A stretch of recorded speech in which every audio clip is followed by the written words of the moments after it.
similar to a theorem we looked at a little earlier, where we said that every two real numbers, distinct real numbers, there is a rational number in between them, and we actually justified and we showed that there is an infinite number of rational numbers between every two real numbers.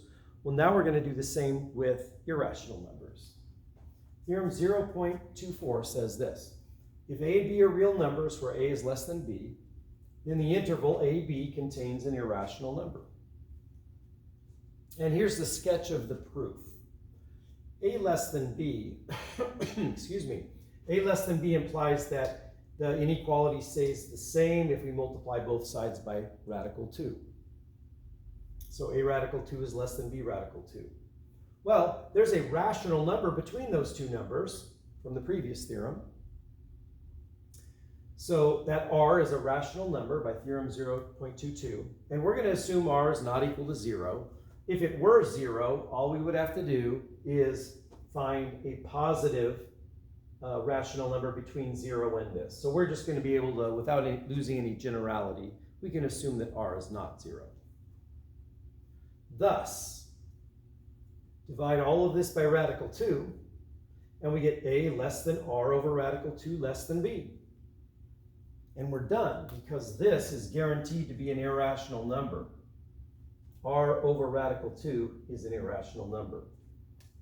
If you're not convinced, I'll let you convince yourselves of that. Think about it.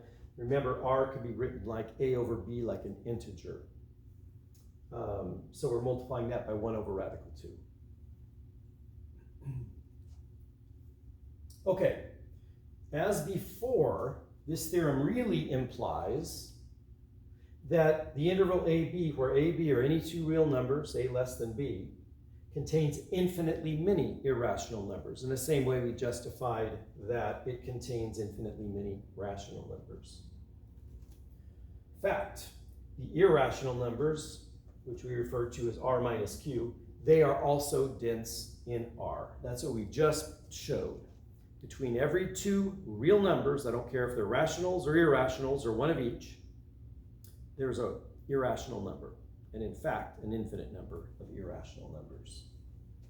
Now, before we move on, we're going to have many theorems throughout this class where we use absolute values. So we're going to start at the very beginning and define what the absolute value function is. For every x in the real numbers, the absolute value is defined to be this. If x is positive, or greater than or equal to 0, so non-negative, the absolute value of x is simply x. The absolute value of 0 is 0. The absolute value of 10 is 10. If x is a negative number, the absolute value is the opposite of that negative number. The negative x now being a positive number. So the absolute value of negative 10 is 10.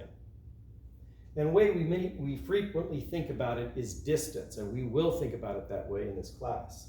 The absolute value of x is the distance between x and 0 on the number line. So the distance is always positive.